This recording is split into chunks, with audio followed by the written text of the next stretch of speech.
वहताम तोई में प्रसंगो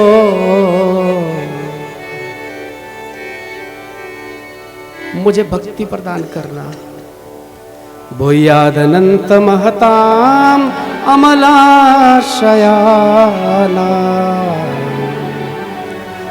इन्नाज सल्वणवरु व्यसनम बभाब्दिम निश्चे भवद गुण कथा मृतपानमत्ता। मुझे भक्ति देना आप। ठाकुर जी ने कहा बोले कौन से वाली भक्ति चाहिए? ध्रुव जी ने कहा बोले इस भक्ति की भी कैटेगरी होती है? बोले हाँ बिल्कुल होती है। तो कितने प्रकार की भक्ति? ठाकुर जी ने कहा मुख्य रूप से दो ही प्रकार की होती है। दो प्रकार की। दो प्रकार की कौन सी?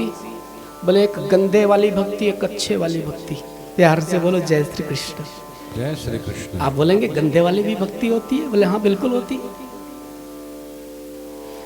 गंदे वाली जो भक्ति उसको कहते हैं मल भक्ति, और जो अच्छे वाली भक्ति उसको कहते हैं अमल भक्ति। तो ध्रुव जी ने कहा आप बताइए तो सही ना, वह मल भक्ति कैसी, अमल भक्ति कैसी है? तो ठाकुर जी ने कहा बोले जिस भक्ति में कोई मांग होती है ना वह मल भक्ति है, वह गंदी भक्ति। जिस भक्ति में हमने कुछ भी मांग लिया ना प्रभु से तो वह अच्छी भक्ति नहीं है, वह गंदी भक्ति है, मल भक्ति है वो। और जिस भक्ति में कोई मांग होती ही नहीं है वह अमल भक्ति होती है। तो कह दिया था अमल भक्ति चाहिए। भूयादनंत महताम अमलाशयानाम, मुझे अमल भक्ति देना, मुझे निर्मल भक्ति देना, मुझे नहीं चाहिए कुछ भी। जब आप सामने आ गए तो फिर कौन सी कामनाएं रह गई शेष? मुझे कुछ नहीं चाहिए, मुझे कुछ नहीं चाहिए, मुझे अमल भक्ति देना। ठाकुर जी ने कहा ठीक है अमल भक्ति दे दी, लेकिन तुम्हारे मन में दबी दबी जो इच्छा थी राज्य करने की उसका क्या करें? ध्रुव ने कहा अब नहीं है। बोले ऐसा नहीं होता है, जो संस्कार एक बार जन्म ले चुके हैं अब वह समाप्त कैसे होंगे? तुम्हारे भीतर मनोरथ तो उठा था, अब उसको पूरा करना पड़ेगा। इस जन्म में पूरा नहीं हुआ तो फिर जन्म लेना पड़ेगा। प्यार से बोलो राधे राधे। राधे राधे। कर्म के वशीभूत होकर के ही तो हमारा जन्म होता है जी। इसीलिए तो जन्म जन्मांतर से युग युगांतर से हम ऐसे भटक रहे हैं। इसलिए ठाकुर जी ने कहा बोले अब तो मुझे ये काम करना ही पड़ेगा कि तुझे जो इच्छा प्रकट हुई थी उसको पूरी करना पड़ेगा इसी जन्म में। तो ध्रुव जी ने कहा बोले जो आपको अच्छा लगता वही करिए। ठाकुर जी ने कहा कि तुझे राज्य मिल जाएगा। और इतने में आ गए थे उत्तानपाद रथ लेकर के, और जा पर कृपा राम के हुई ता पर कृपा करे सब कोई। जिस पर भगवान की कृपा हो जाती है उस पर सब कृपा कर देते हैं। ध्रुव जी महाराज को सत्सम्मान लेकर के गए थे उत्तानपाद और उनका राज्याभिषेक हुआ है। इन्हीं ध्रुव जी के दो विवाह हुए हैं, एक भ्रमि के साथ और दूसरा इला के साथ। दो पुत्र भी हुए हैं, उत्कल और वत्सल। एक कथा और आती है अपने भाई उत्तम के वध के विरोध में यक्षों पर चढ़ाई करने के लिए जब ध्रुव जी तैयार हुए थे, उद्यत हुए थे, तो उस समय मनु महाराज जी के द्वारा इनके जीवन में सत्संग हुआ है। नायम ही मार्गो साधु नाम ऋषिकेशानुवर्ती नाम। साधुओं का, ऋषिकेश अनुवर्तियों का हिंसा मार्ग है ही नहीं। प्यार से बोलो जय श्री कृष्ण। जय श्री कृष्ण। जो ठाकुर जी के प्रेमी बन गए वो हिंसा में विश्वास नहीं रख सकते। यदि कोई ठाकुर जी का प्रेमी भी बनता है दिखावे के लिए और हिंसा का भी आश्रय लेता है तो फिर वो ढोंगी है, पाखंडी है, उस पर विश्वास मत करना। प्यार से बोलो राधे राधे। राधे राधे। क्योंकि ऋषि को इस अनुवर्ती नाम जो है उसका ये मार्ग ही नहीं है। ध्रुव के जीवन में सुंदर सत्संग हुआ है।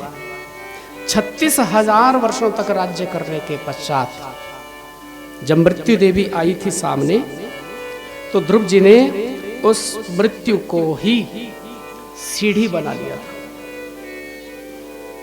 मृत्यु मूर्धनिम पदम दत्वा, मृत्यु के सिर पर पैर रखा, ठाकुर जी ने अंगूठे से पकड़ा, बोले आ जाओ, तेरे लिए ध्रुव लोक बनाया है।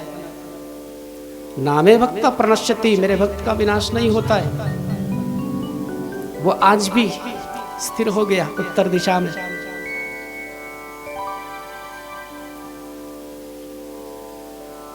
इन ध्रुव जी महाराज ने भगवान का नाम जपा है, भगवान की सुंदर विनय करी है, तो अचल पद प्राप्त हुआ है। हमें इस कथा से ये शिक्षा लेनी है कि यदि हम भी भगवान का नामोच्चारण करेंगे तो ठाकुर हम पर करुणा क्यों नहीं करेंगे? क्यों ठाकुर जी हम पर करुणा नहीं करेंगे? जब ध्रुव पर करी है उन्होंने करुणा, हम पर भी अवश्य करुणा करेंगे।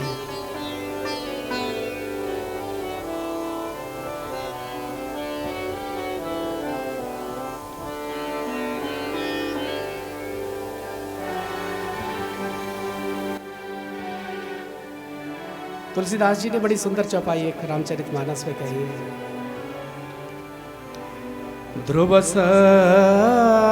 गलानी जपेऊ हरि नाम, ध्रुव गलानी जपेऊ हरि नाम, ध्रुव जपेऊ हरि नाम, ध्रुव सगलानी जपेऊ हरि नाम, पावा अचल अनुपम ठाऊं, पावा अचल अनुपम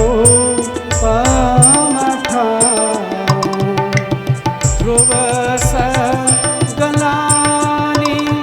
जपेऊ हरि नाम, ध्रुव जपेऊ हरि नाम, पावा अचल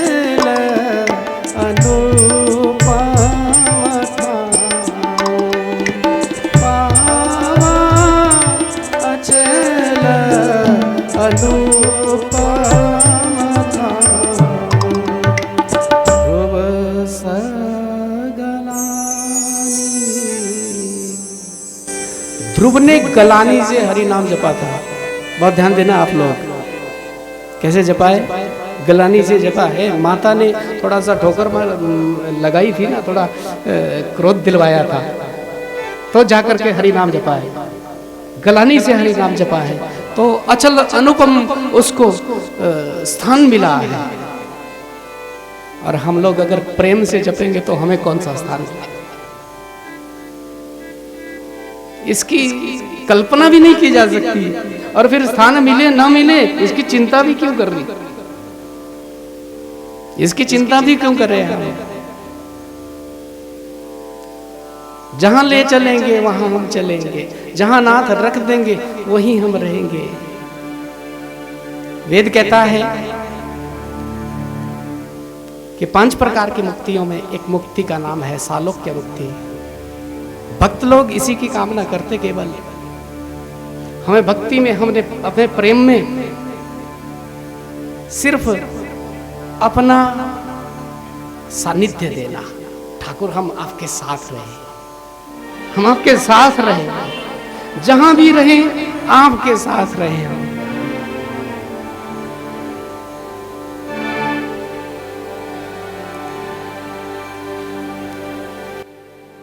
तेरे संग में रहेंगे राधा रमणा, तेरे संग में रहेंगे राधा रमणा, तेरे संग में रहेंगे राधा रमणा, तेरे संग में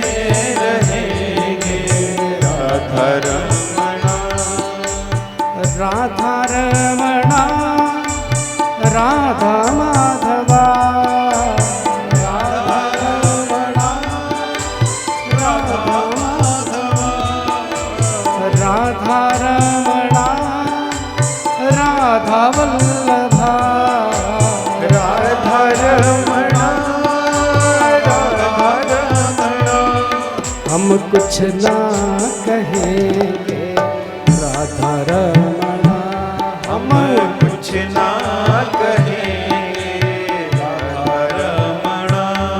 हम सब कुछ सहेंगे राधा रमणा हम सब कुछ सहेंगे राधा रमणा।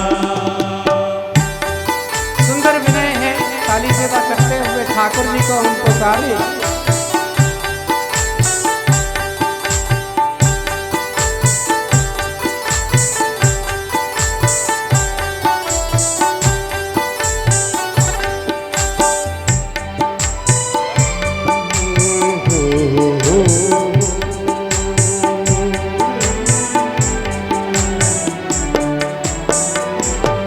चाहे प्यार करो चाहे दूर करो, चाहे प्यार करो चाहे दूर करो, चाहे प्यार करो चाहे दूर करो, चाहे प्यार करो चाहे दूर करो। हम कुछ ना कहेंगे राधा रमणा हम सब ना कहेंगे राधा रमणा। हम सब कुछ सहेंगे राधा रमणा हम सब कुछ सहेंगे राधा रमणा। राधा रमणा राधा वल्लभा राधा रमणा राधा वल्लभा। तेरे संग में रहेंगे राधा रमणा, तेरे संग में रहेंगे राधा रमणा। हे हरि ये मेरे ठाकुर करुणा निधान, तू जैसे रखेगा हम वैसे ही तो रहेंगे ना। जय हो।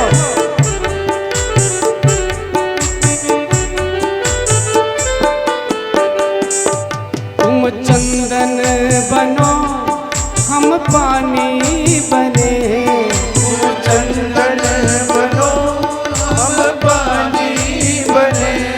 तुम चंदन बनो हम पानी बने, तुम चंदन बनो हम पानी बने। मस्तक पे मिलेंगे राधा रमणा, मस्तक पर मिलेंगे राधा रमणा। मस्तक पे मिलेंगे राधा रमणा, मस्तक पे मिलेंगे राधा रमणा। राधा रमणा राधा वल्लभा राधा रमणा राधा वल्लभा। तेरे संग में रहेंगे राधा रमणा, तेरे संग में रहेंगे राधा रमणा।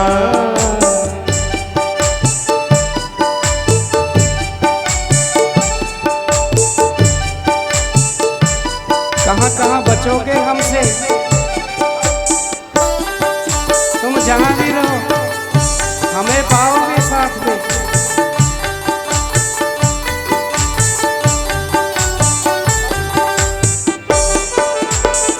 हरि बोलो।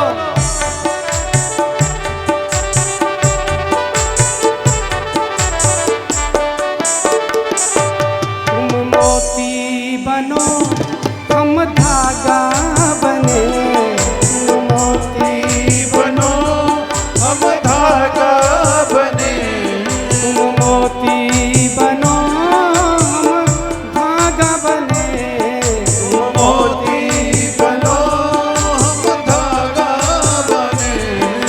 माला में मिलेंगे राधा रमणा, माला में मिलेंगे राधा रमणा, तेरे संग में रहेंगे राधा रमणा, तेरे संग में रहेंगे राधा रमणा।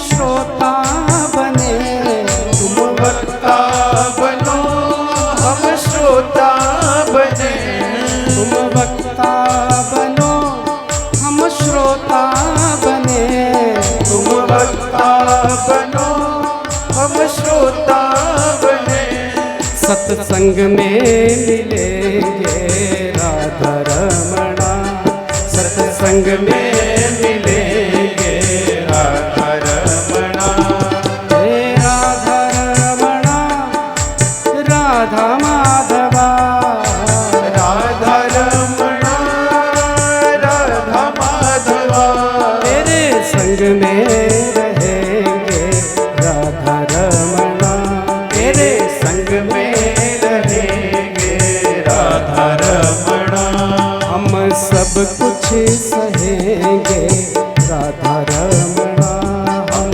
सब कुछ सहेंगे राधा रमणा, हम सब कुछ सहेंगे राधा रमणा, हम सब कुछ सहेंगे राधा रमणा, हम कुछ ना कहेंगे राधा रमणा, हम कुछ ना कहेंगे राधा रमणा, हाँ राधा रमणा, राधा रमणा, हाँ राधा रमणा, राधा रमणा।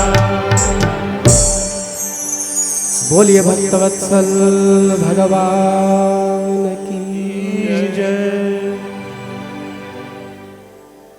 ये भाव हमारे हृदय में बन जाए, तत्सुख सुखित्वम, हमारे प्रेमास्पद को हमारे किसी भी कर्म से सुख मिलता है तो हम वही करें। एक भक्त ने कहा, मेरे रोने से तुमको जो आए हंसी तो मैं रो रो के तुमको हंसाया करूं। ये विशुद्ध भाव है, ये प्रेम की पराकाष्ठा है। ब्रजवासियों को छोड़ करके जब कन्हैया जाने लगे तो ब्रजवासियों ने कह दी थी बात कि ठाकुर यदि तू निर्मोही है तो हम भी तो तेरे ही प्रेमी हैं, हम भी कम नहीं है। भले ही रोते रोते हमारे प्राण निकल जाएं प्यारे, लेकिन जब तक तू नहीं चाहेगा ना तब तक हम तेरी ओर नहीं आएंगे, तेरे मार्ग में कांटा नहीं बनेंगे, बाधा नहीं बनेंगे। ये विशुद्ध प्रेम है, ये विशुद्ध भाव है। यदि ये भाव हमारे जीवन में आ गया तो समझो जीना आ गया। फिर जो भी कुछ देता है वो उसको प्रसाद स्वरूप हम स्वीकार करेंगे। अनुकूलता हो, प्रतिकूलता हो, सुख हो, दुख हो, वो ठाकुर जी का दिया हुआ प्रसाद है और प्रसाद हमें सहर्ष स्वीकार करना चाहिए, प्रेम से पाना चाहिए प्रसाद। अगर ठाकुर जी का दिया हुआ प्रसाद हमें प्रेम से पाना आ गया तो समझ लो हमारा जीवन ही सार्थक हो गया, हमें जीवन जीना आ गया। श्रीमद् भागवत में षष्ठम स्कंध में वृत्रासुर की कथा आती है। वृत्रासुर ने इतना सुंदर स्तवन भगवान का किया है, ठाकुर जी का किया है कि महाराज उसको वृत्रासुर कहा भी नहीं जाता है। उचित नहीं जान पड़ता है कि उसको वृत्रासुर कहे।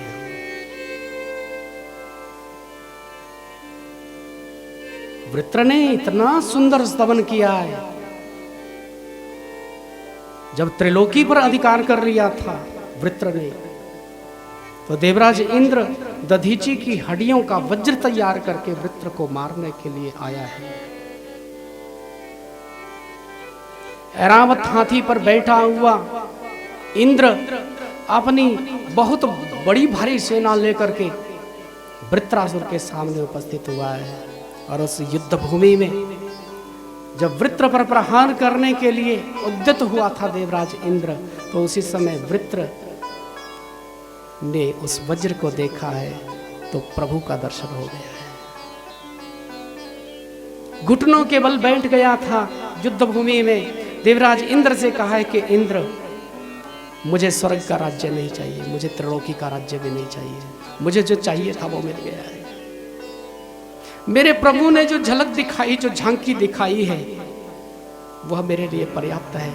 आज इच्छा हो रही मन की कि ठाकुर जी की विनय करूं, थोड़ा ठाकुर जी की याद में मैं रोऊं आज, और श्री ठाकुर जी के सामने आज मैं एक प्रार्थना करना चाहता हूं, एक विनय करना चाहता हूं, एक विनती करना चाहता हूं, स्तवन करना चाहता हूं। यदि तो तेरे पास समय हो तो 5 मिनट में थोड़ी ठाकुर जी की पूजा कर लूं, उसके बाद युद्ध तो होता ही रहेगा। देवराज इंद्र ने कहा ठीक है ठीक है, अब तेरा अंत समय तो आ ही गया है, तो भगवान को पुकार ही ले। उस युद्ध भूमि में वृत्रासुर बैठा है, घुटनों के बल, हाथ जुड़े हैं, देवताओं की सेना खड़ी है, युद्ध के लिए बिल्कुल तत्पर है। देवराज इंद्र ऐरावत हाथी पर प्रतीक्षा कर रहा है वज्र हाथ में लेकर के कि कब इसकी स्तुति पूरी हो तो कब मैं इसको मारूं। और वहां बैठे बैठे नेत्र बंद करके ये वृत्रासुर ठाकुर जी को पुकार रहा है। कमाल है भागवत की ये स्तुति। 4 मंत्रों में वृत्रासुर ने ऐसा स्तवन किया है, मानो धर्म अर्थ काम मोक्ष का विवेचन इन 4 मंत्रों में कर दिया है। अहम हरे तव पादैकमूल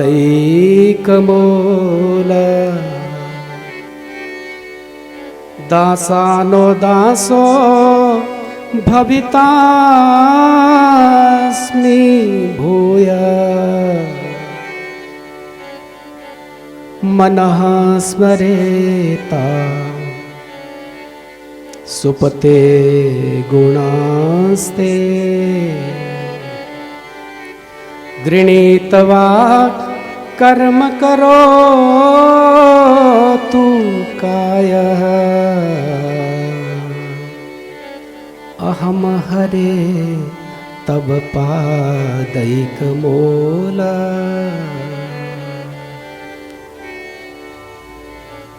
न नाकपृष्ठं न च पार्मयेष्ठ्यं न सार्वभौमं न रसाधिपत्यं न योगसिद्धिरपुनर्भवं वा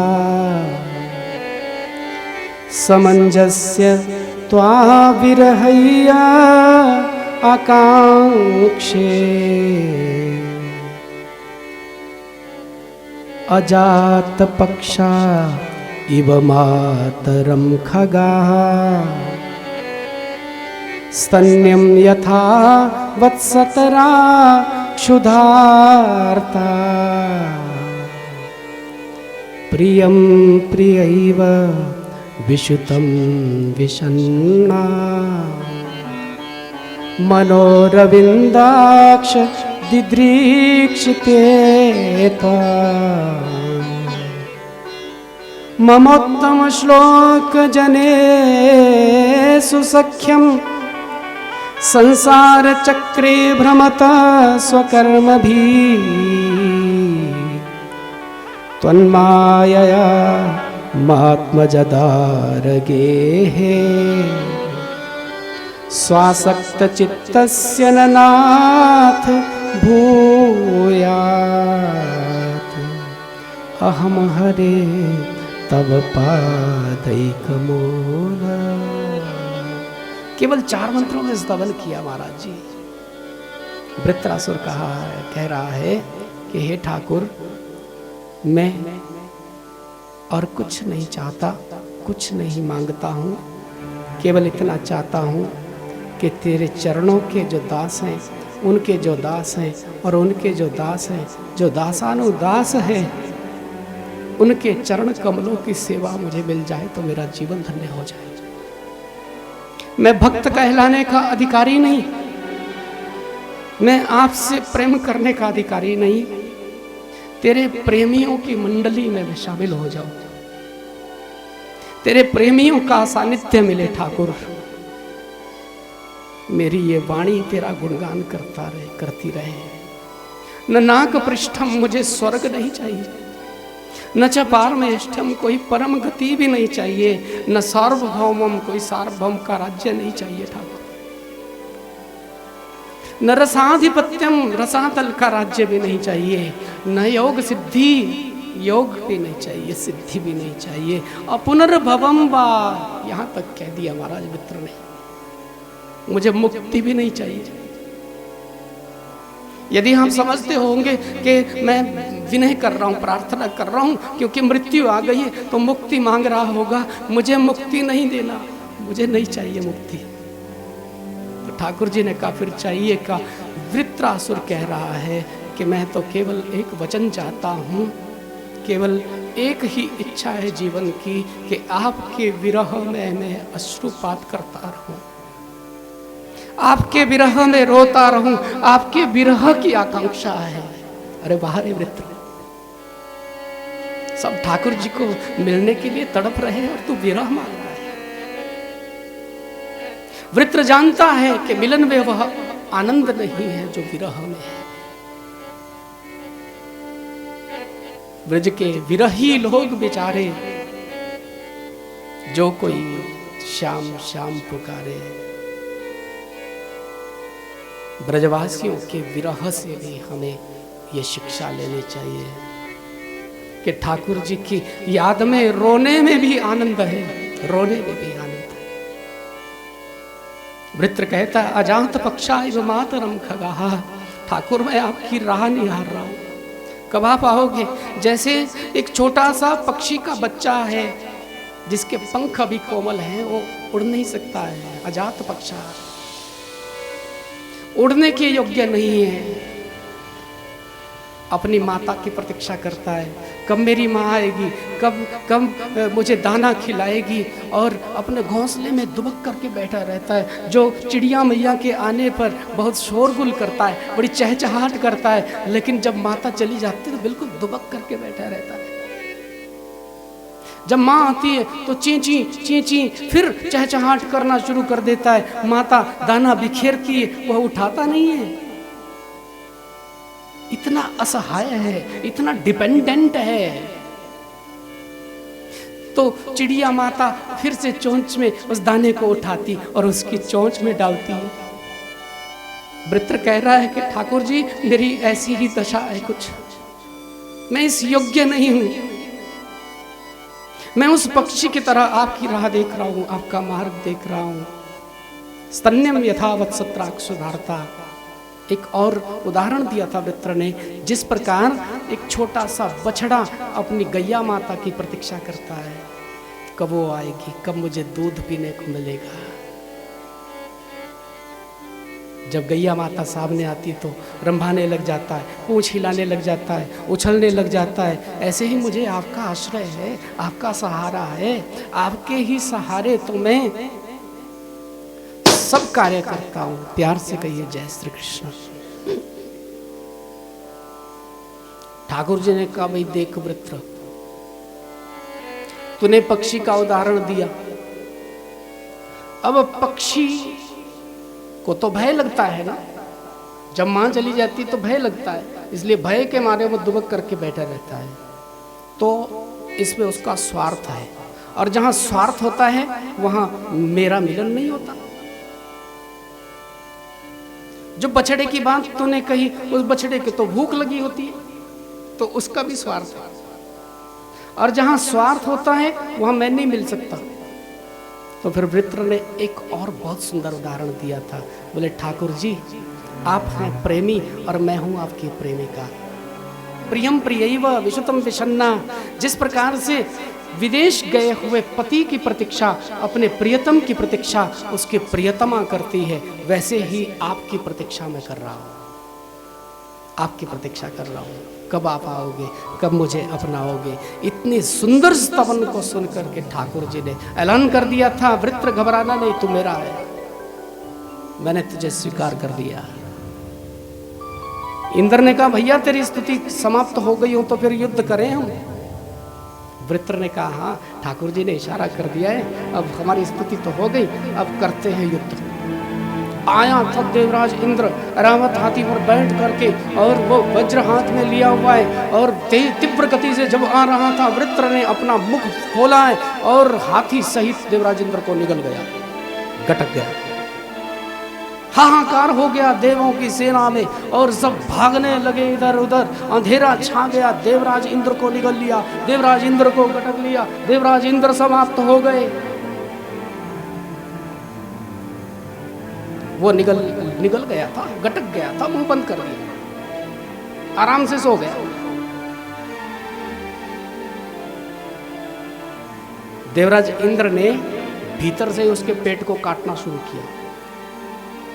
दधीची की हड्डियों से जो वज्र बनाया था ना, भगवान ने कहा था बोले इसी से वित्रासुर का अंत होगा। प्यार से बोलो राधे राधे। वो काटता रहा भीतर से कुक्षी, और 1 वर्ष लगा था इंद्र को वृत्रासुर की कुक्षी का भेदन करने में। 1 वर्ष।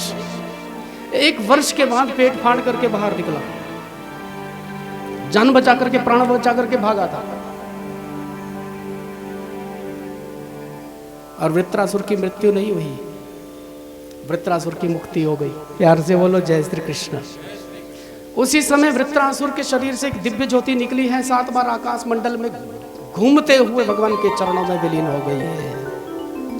बोलिए भक्तवत्सल भगवान की जय। इस वृत्रासुर के पूर्व जन्म का चरित्र भी आता है। यह चित्रकेतु नाम का एक गंधर्व हुआ करता था, जो विद्याधर भी बना है। और फिर उसके बाद 7वें स्कंध में प्रहलाद की कथा आती है भागवत में। प्रहलाद जी को माध्यम बना करके भगवान ने नृसिंह अवतार धारण किया है।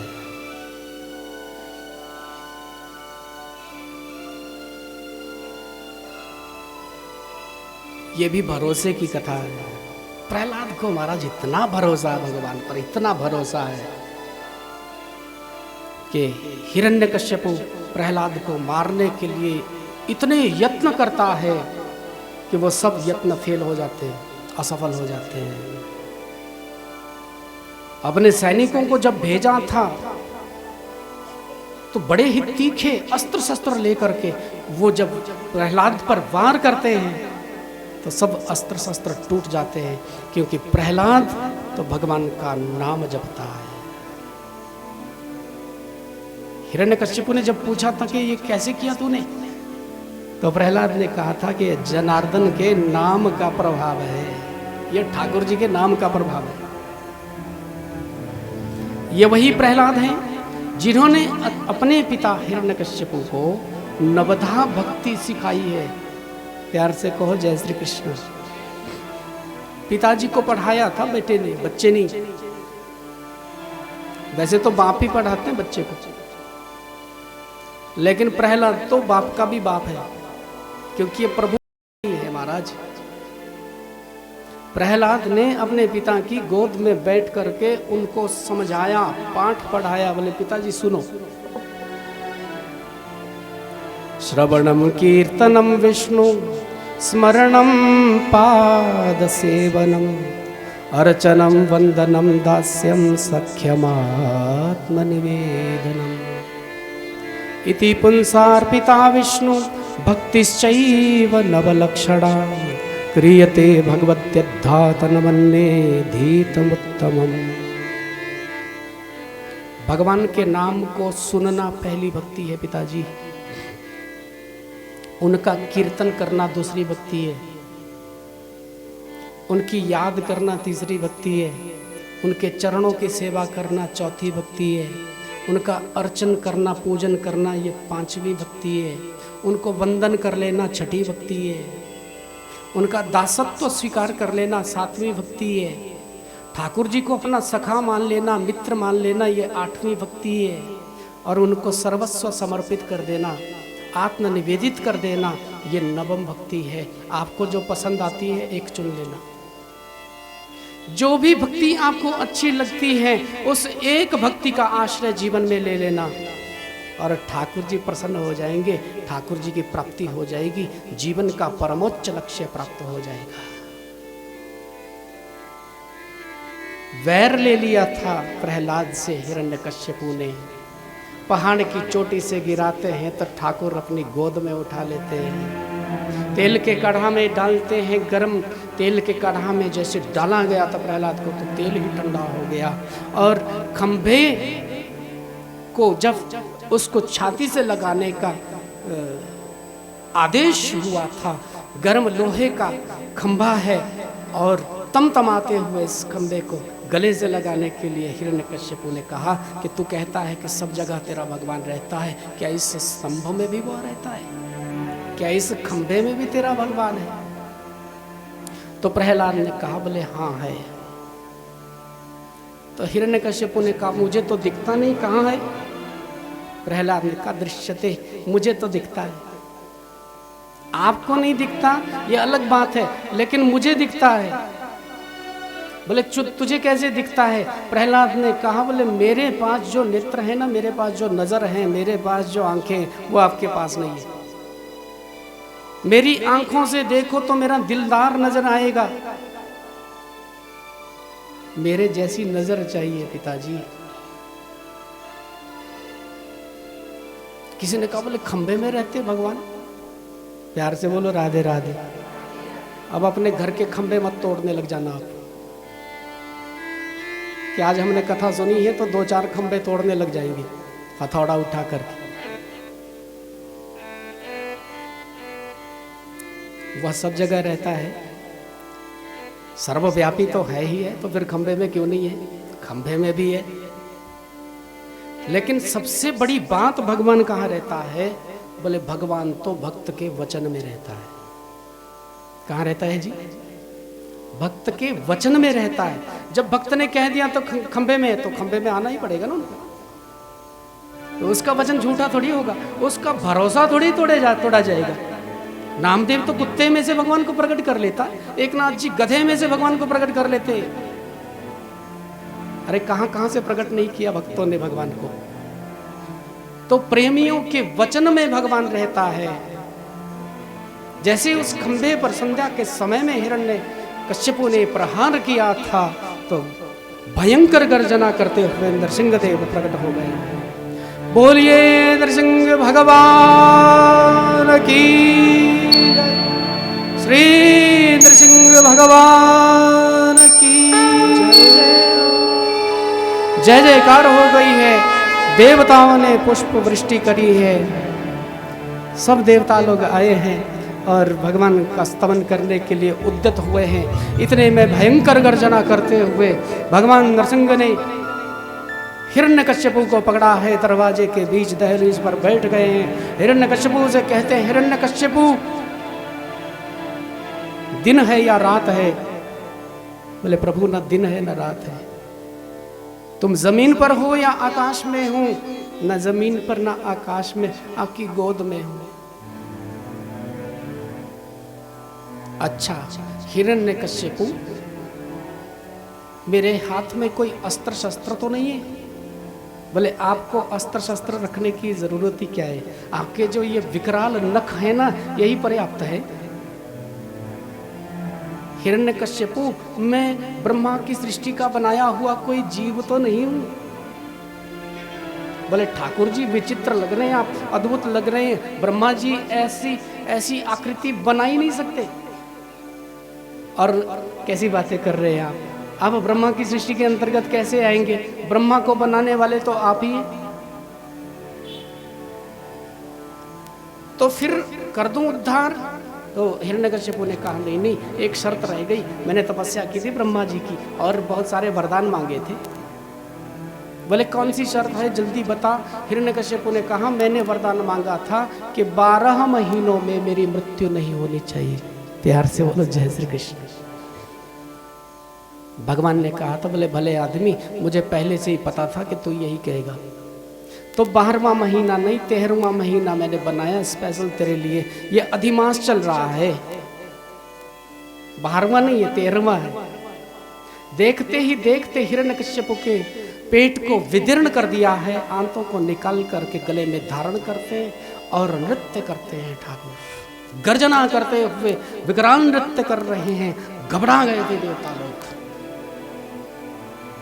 अब इंद्र आए, बृहस्पति आए, गंधर्व आए, यक्ष आए, किन्नर आए। बड़ी सुंदर बात आती है भागवत में, जब हम पाठ करते हैं भागवत में लिखा है कि जब भी जो भी आता है ना ठाकुर जी के सामने, पहले अपना परिचय देता है कि ठाकुर जी थोड़ा पहले पहचान तो ले हमें, कहीं हमें ना खा जाए, कहीं जो हिरण्यकश्यप के साथ हुआ है हमारे साथ ना हो जाए। घबराते घबराते जाते, कांपते कांपते जाते कि अपना परिचय देते, प्रभु हम यक्ष हैं, प्रभु हम गंधर्व है, हम इंद्र है, हम बृहस्पति है। सब स्तवन कर रहे हैं, सब स्तुति कर रहे हैं, लेकिन ठाकुर जी का स्वरूप ही शांत नहीं हो रहा है। देखो भगवान चाहे नरसिंह बने, चाहे वराह बने, चाहे वो कोई बन जाए, लेकिन भगवान की 3 जो चीजें हैं ना वह बिल्कुल ही नहीं बदलती, बिल्कुल परिवर्तित नहीं होती है। इसलिए इन 3 चीजों की मांग गोपियों ने की है ठाकुर जी से। गोपी गीत में उन्होंने कहा था चरण मीयूषाम, पहली बात आपके चरण कमल चाहिए। ठाकुर जी के जो चरण है ना वो वैसे ही रहते हैं, वो कोई भी अवतार धारण कर ले। और दूसरा श्री कर अगर हम ठाकुर जी के हाथ वो पहचाने जाते हैं, हाथों की रेखाएं वैसी रहती है, हाथों में वो निशान वैसे ही रहते हैं। और तीसरा शरदुदास साधु जाते सत सरसी जो दरा श्री मुषादृशा सुरतनाथ ते अशुल्क दासिका वरदनीग्रतो नेह किं वध। ठाकुर जी के जो चंचल नेत्र हैं वो बदलते नहीं है। ठाकुर जी के नेत्र देखे थे प्रहलाद ने, उनकी करुणा देखिए। प्रहलाद कहता आप तो करुणा निधान है, आप तो मेरे ठाकुर हैं, आप तो प्रेम के अवतार हैं। सांवरे घनश्याम तुम तो प्रेम के अवतार हो। आप अपने स्वभाव को कैसे भूल रहे? आपको मुरली मनोहर कहते, आप तो बांसुरी बजाते, आप तो रास रचाते, आप तो प्रेम बांटने वाले, आप किसी से घृणा नहीं कर सकते, आप नफरत नहीं कर सकते, आपकी डिक्शनरी में नहीं है घृणा कहीं भी। तो प्रहलाद की बात सुनकर के ठाकुर जी तो शांत हो रहे थे। प्रहलाद हाथ जोड़ करके आगे बढ़ा है, ठाकुर जी का स्तवन कर रहा है। मन्ने धनाभिजन रूप तपस्रुतौज स्तेज प्रभाव बल पौरुष विद्धि योगा नाराधनाय हि भवन्ति परस्य पुंसो भक्त्या तुतोष भगवान् गजयोत्थपाय विप्रादु षड्गणयतादरविन्द नाभ पादारविन्द विमुखा स्वपचं वरिष्ठं मन्ये तदर्पित मनोवचने यथार्थं प्राणं पुनाति सकुलं न तु भूरिमानः। कितनी बड़ी बात कर रहा है छोटा सा बालक। मन्ने धनाभिर जनरूप तपाश्रुत ओजा, मुझे लगता है ठाकुर जी ओज तेज ऐश्वर्य रूप बल धन से आप प्रसन्न नहीं होते। बोले तुझे कैसे मालूम, फिर मैं कैसे प्रसन्न होता हूँ? तो प्रहलाद ने कहा, बोले आप तो भक्ति से प्रदान किए हुए एक फूल पर प्रसन्न हो जाते हो। मुझे मालूम है, एक फूल पर प्रसन्न हो जाते हो आप, एक पत्ते पर प्रसन्न हो जाते हो, लेकिन वह प्रेम से प्रदान किया होना चाहिए, उसमें प्रेम होना चाहिए। हे ठाकुर जी, विप्रादि षड्गुणी ताद अरविंद नाभ, मुझे लगता है कि किसी ब्राह्मण बालक के मन में अगर आपके प्रति प्रेम नहीं है, भले ही वह कितना बड़ा ज्ञानी हो, कितना बड़ा विद्वान हो, अगर आपके प्रति प्रेम नहीं है तो उससे अच्छा तो मैं उस चांडाल को समझता हूं जो आपकी याद करता है। हे ठाकुर, आप शांत हो जाइए। और ठाकुर जी प्रहलाद की स्तवन को सुनकर के शांत हुए थे। प्रहलाद को अपनी गोद में बिठाया है, दुलार किया है नरसिंहदेव ने। जब दुलार करने लगे तो कहने लगे कि प्रहलाद मुझे माफ कर देना, मुझे क्षमा कर देना प्रहलाद, मुझे आने में बड़ी देरी हो गई, तुझे कितने कष्ट झेलने पड़े जीवन में प्रहलाद, मैं बहुत देर से आया हूँ लेकिन अब आ गया हूँ ना, अब प्रहलाद तू मांग ले, तुझे क्या चाहिए। ठाकुर जी तो जानते हैं ना कि दुनिया के लोग मांगते ही तो हैं, वो मांगते ही तो हैं, वो भिखारी ही तो है ना, हमसे मिलने के लिए तो कोई आता ही नहीं है। विचार कर लेना, जब भी हम ठाकुर जी के मंदिर जाते हैं, जब भी हम किसी भी मंदिर में जाते हैं तो दर्शन बाद में करते हैं, लिस्ट पहले सामने रखते हैं, ये भी चाहिए, ये भी चाहिए, ये भी चाहिए, ये भी चाहिए। 10 रुपए चढ़ाएंगे तो 10 करोड़ मांगेंगे। दुनिया के लोग स्वार्थी हैं, भगवान जानते हैं, बोले ये भी कुछ मांगेगा, मांगेगा मैं भी दे दूंगा। कमाल कर दिया था प्रहलाद ने। प्रहलाद ने कहा है कि ठाकुर, यदि राशीष में कामान वरास्तम वरदर्शभा, कामानां हृदय संद्रोहम भवतस्तु वृणे वरम। यदि मुझ पर प्रसन्न हो गए हो तो एक वर दे देना कि ये मांगने की जो आदत पड़ी हुई है ना वही समाप्त हो जाए, मांगने की आदत ही समाप्त हो जाए। क्योंकि अभी तो नहीं है, आपका दर्शन हुआ है, हो सकता है जीवन में कभी दूसरी बार मांगने की आदत पड़ जाए, कभी कामनाएं आ जाए हृदय में, वो चाहिए ही नहीं, आप ऐसी कृपा करना कि वो कामनाएं ही शांत हो जाए। ध्रुव से भी एक कदम आगे बढ़ गया था प्रहलाद।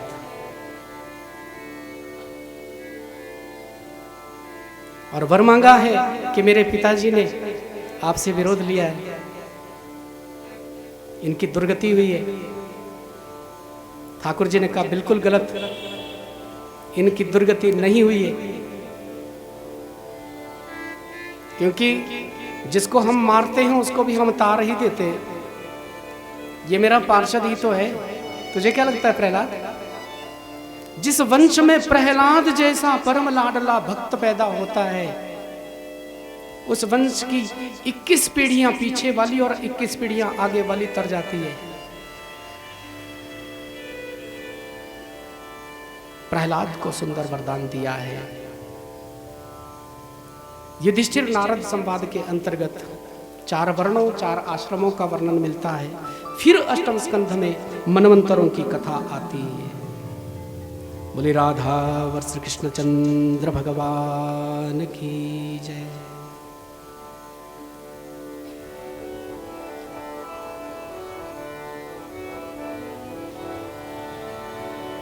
आसीद गिरिवरो राजन स्त्रीकूट इति विष्टुतः, शिरोदेनावृतः श्री मान्यो जनायतमोच्छ्रितः।